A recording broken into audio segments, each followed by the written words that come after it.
How many people can you really trust? Is there a limit to the number of people that you can trust? In this episode, I will answer this with a definite yes. But to answer the question, how many, I would have to say it's complicated.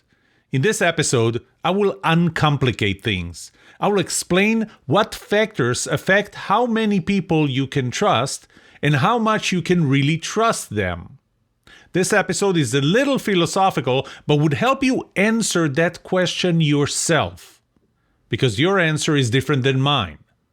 The answer will be based on several laws of trust, on the fact that trust is relative and dynamic, on what you have to lose, on time and intimacy, and, believe it or not, the size of your brain. And yes, I will give you numbers.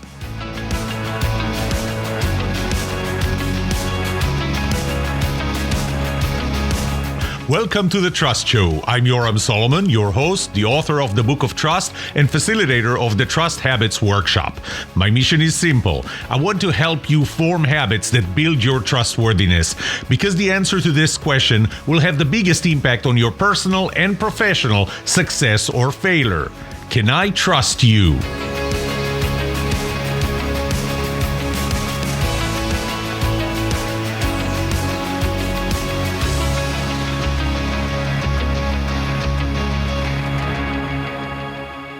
So how much can you trust people, and with what can you trust them? So I'm going to start with the first law of trust, that trust is continuous. You see, you can trust more people with less or fewer people with more. You can't trust everyone with your life, but you can trust a lot of people with a $20 bill that they will return it to you. You can have a very high level of trust in 5 people and a very low level of trust in 200 people. How much do you trust all of your Facebook friends? And I don't know how many do you have. So I'll remind you that trust is continuous, and it's not that you trust someone or you don't. It's really a matter of how much, and you trade how many people you can trust with the amount of trust that you can give in them. And I'll explain later why. The second law of trust, the trust is contextual, that brings the element of how many people do you trust to, let's say, serve you lunch at a restaurant.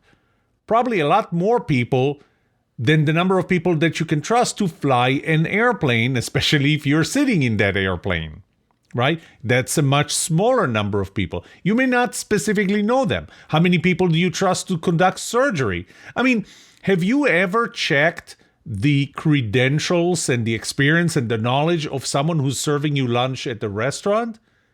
But did you check reviews for a surgeon about to perform surgery on you? So again, it's continuous and it is contextual, and that dictates how many people you would trust at a certain level.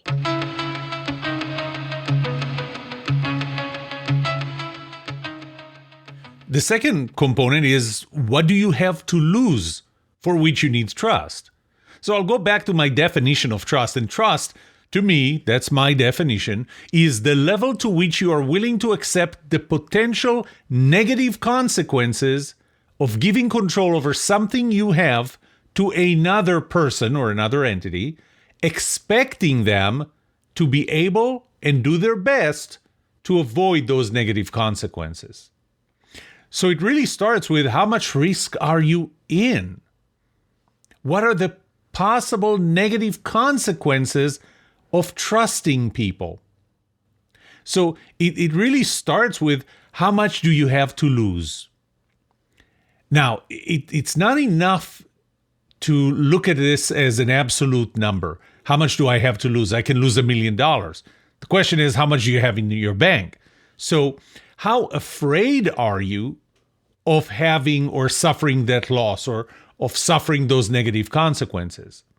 So, for example, how much trust do you need to have in another person to lend them a $20 bill? I mean, the possible negative consequences is that they don't return it, right? Well, it's not the same for you and me. It's not the same for everyone. If all you have to your name is $1,000 in the bank, How much do you have to trust someone when you give them $20? By the way, how much do you need to trust them if all you have is those $20? But how much do you need to trust them if what you have is $10 million in your bank account? Not as much, because the risk is not as much, because the how much do you have to lose really depends on how much you have, and that thing that you're going to lose, what part does it play in what you have? The bigger it is, obviously, the more you need to trust someone, because the consequence to you is much higher. Now, if you're really afraid of flying, and believe it or not, with the fact that I'm a pilot, there was a period in my time when I was afraid of flying. And in fact, one of the reasons I took flying lessons was because I was afraid of flying. And I thought that would help me overcome it. Well, now I'm afraid of flying when I'm not the pilot. But that's besides the point. If you're afraid of flying, how many airlines or pilots do you trust? So, there are people who fly those low budget airlines. And if you watch the Smithsonian TV show, Air Disasters, you can see what can happen when you have an unqualified pilot or an inexperienced pilot. Those who are afraid of flying have a higher bar, not because they have more to lose than others, because really all you have to lose is your life, and everybody will lose their lives if the plane crashes.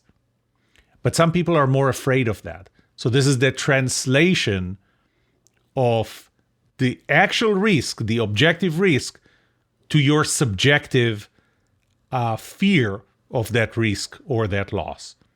So how many people can you trust and how much you need to trust them really depends on how much you have to lose. And the answer to that is subjective. It's your answer. And your answer is different than mine.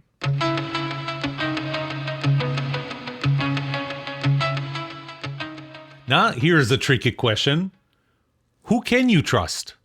So there's a folk story that talks about this religious person who was in a flood, and he climbed to the roof of his house, and the waters kept rising, and a neighbor came by with a canoe, and the neighbor said, "Hey, hop on my canoe, I'll save you."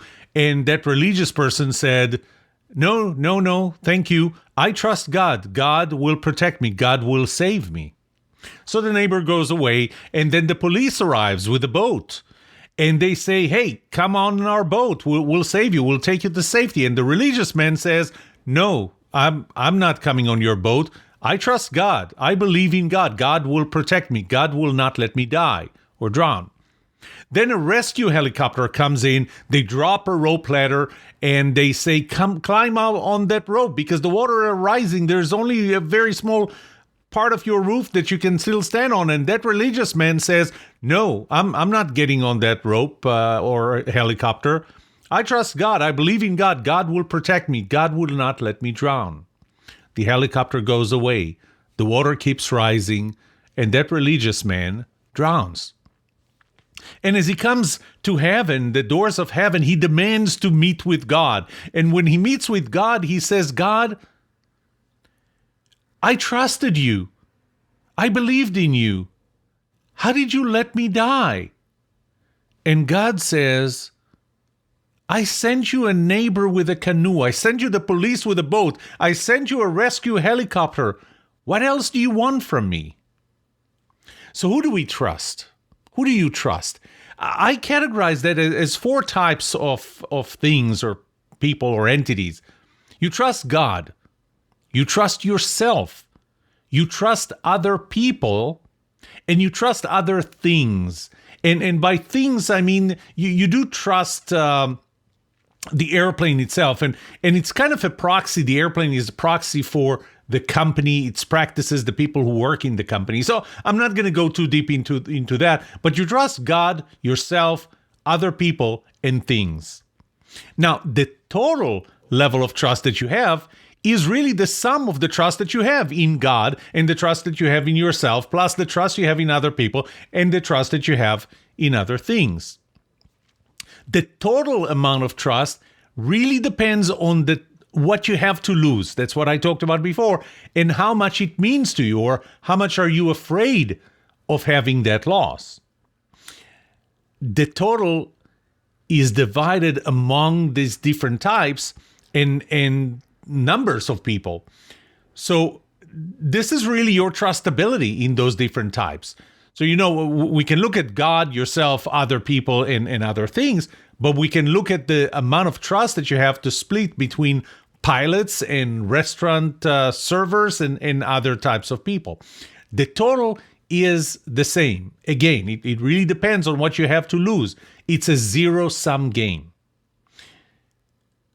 Again, because it depends on what you have to lose, and that does not change. So when your trust in one of those 4 types declines, you have to compensate for it by increasing the trust that you have in another type. So, for example, if you start losing your trust in people, and I'm going to say people in general, you may decide that you trust yourself more. You have to.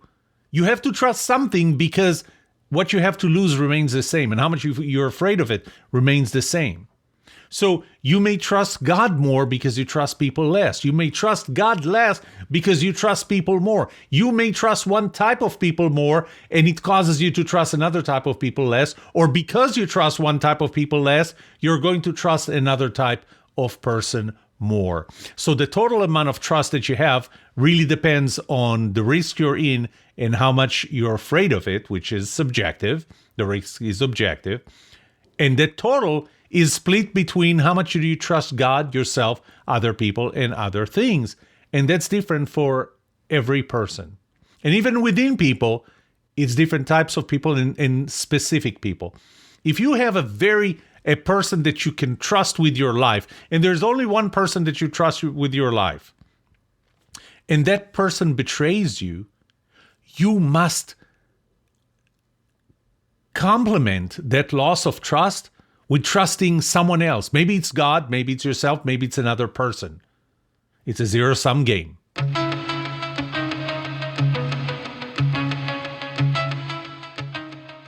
I told you in the introduction that I'll talk about the size of your brain. And I wasn't kidding. There was a British anthropologist and an evolutionary psychologist by the name of Robin Dunbar. And Robin Dunbar wrote a few articles, did a lot of research, and he correlated. Now, he didn't just look at people, he looked at other mammals. And he correlated the volume of their neocortex, a part of the brain of the different species, to their social group size. And he actually developed a formula, an equation that I sometimes use in my workshops. And what he found was that based on our volume of our neocortex, our being humans, we have 150 what he calls casual friends. Now, beyond that number, they're no longer friends or friends per se, but they can be acquaintances, they can be less. I mean, really, how many friends do you have on Facebook? Do you really call them friends? I mean, I have friends on Facebook that I probably, if I see them in the street, I wouldn't know who they are. But they're friends on Facebook. So it's a lower level of acquaintance and therefore a lower level of trust. The bigger that group is, the less you can trust every individual in that group. And I'll explain in the next segment why. How many people can you trust with your life? Can you really say that you can trust all of your friends, all of your Facebook friends with your life? Probably not. So, why are you limited in how many people you can trust with your life? That's in the next segment.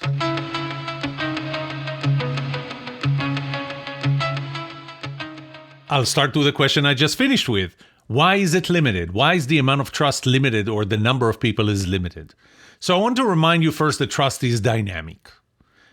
And that's the seventh law of trust. It's built not only on who you are, which is your competence, personality, compatibility, and symmetry, but also on what you do, the interactions between two people that start with the positivity and then time and intimacy. Now, positivity is the starting point. I mean, if this other person that you're considering trusting is negative, and that's a subjective thing, they're negative in your eyes. This might be positive in somebody else's eyes. And if you listen to this podcast from the beginning, you may remember the story with the two students sitting in my classroom, one of them giving me a 5-star review on Rate My Professors, another one giving me a 1-star review. And that's because trust is personal. That's the third law of trust. So positivity is the starting point, and it's only in your eyes. Okay, so you look at another person, their contribution during an interaction with you is positive. But now time and intimacy accelerate the building of trust. So even if that other person's interaction with you is positive, if there's not a lot of interaction, not a lot of time that you spend together, not very frequently, then that positivity is not going to accelerate into trust very quickly. And now it brings us down to how much time do you have? How much time can you dedicate to turn as many people as possible to people that you can trust? I mean, you have to spend time with them to be able to trust them. And that goes back into the whole essence of the time element, time and frequency, and also, we might say, predictability. But specifically time. It takes a certain amount of time to be great at something. It takes a certain amount of time for me to be trusted by you, but you have to spend that time, and you don't have that time to spend with every person or every friend that you have on Facebook. So you are limited. The amount of time that you have is limited, and therefore, the people you spend more time with, you tend to trust more because their positivity gets accelerated faster. Intimacy is the same thing. If your interaction with another person is only through text or email, it's going to take much longer to build that trust than if your interaction with them was very intimate. And by intimate, I mean in person, face to face. Not just Zoom, in person, face to face. And more important, or not less important, one-on-one. I'm not talking, you don't build a lot of trust in a Zoom call with 45 people. You build trust faster in one-on-one. So it goes back to time, but also intimacy. So you're limited by the amount of time, you are limited by the intimacy that you can share, and because of that, you are limited by how many people will you allow to be trusted by you.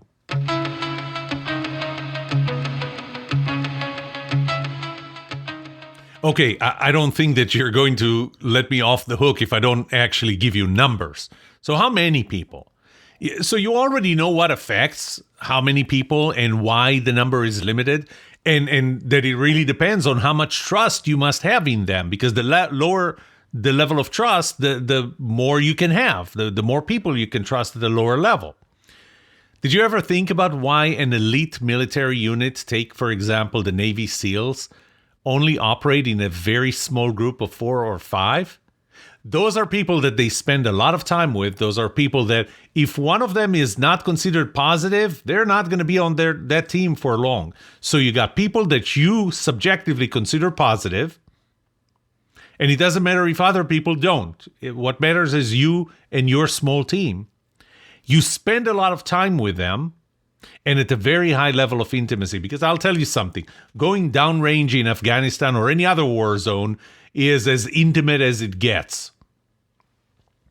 So the high trust military unit, an elite military unit, is about 4 or 5. Now, there is a squad, which is 15.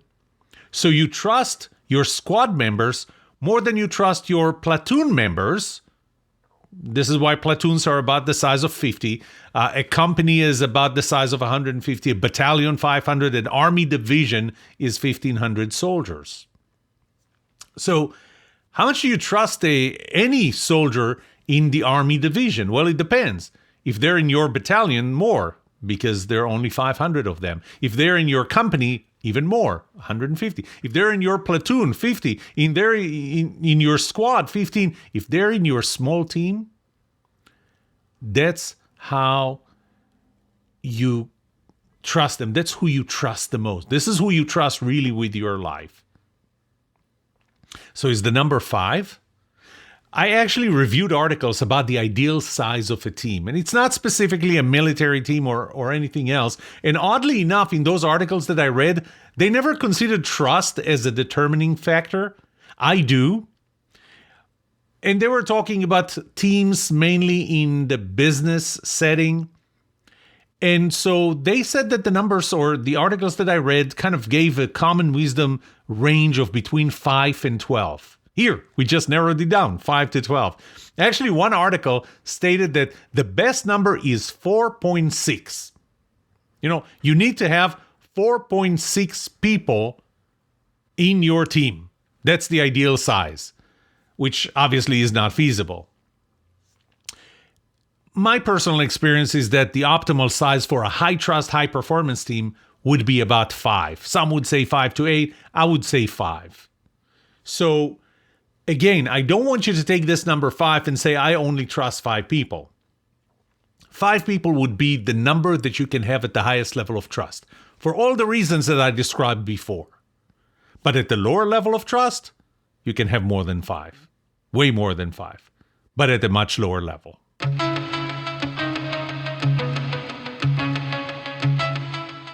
The bottom line, you have a limited amount of trust to spread around. It depends on how much risk you're in, that's objective. What do you have to lose? How afraid are you of losing it, that's subjective. It also depends on the size of your brain, but we're going to assume that we all have just about the same brain size, which is arguable. Trust is spread among God, yourself, other people, and things. It is a zero-sum game, so the total amount is fixed, and it starts changing between the different types. So the more you start trusting one type, the less you can trust the others, and vice versa. The amount of trust that you have in a specific type of a person, or even God or yourself, is what we would call trustability. And remember that the eighth law of trust says that the level of trust that I have in you is the product of my trustability, my willingness to trust people in general or your type of people, whether it's pilots or doctors or anything in particular, and your trustworthiness. And you can't do anything about my trustability. To trust someone, you must spend time and intimacy with them. That's what accelerates trust. But because you're limited in how much time and how much intimacy you can spend with too many people, that's what limits the higher level of trust that you have in people to fewer people. Because the higher level of trust that you need to compensate for whatever objective risk and subjective fear that you have, the smaller number of people you can trust at that level. Thank you for listening.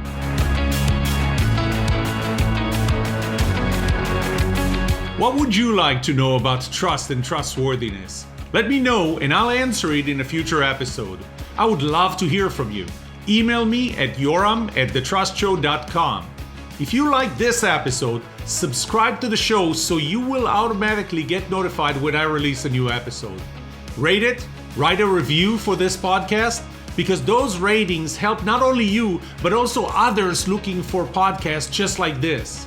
If you're looking for more resources to learn about how to build trust, be trusted, or know who to trust, look up my workshops at yoramsolomon.com/workshops, online courses at trustedatwork.com, find my books on Amazon, or go to my website, yoramsolomon.com. And remember one thing, the answer to these 2 questions will have the biggest impact on your personal and professional success or failure. Can I trust you? And can you trust me? Thank you for listening or watching, The Trust Show.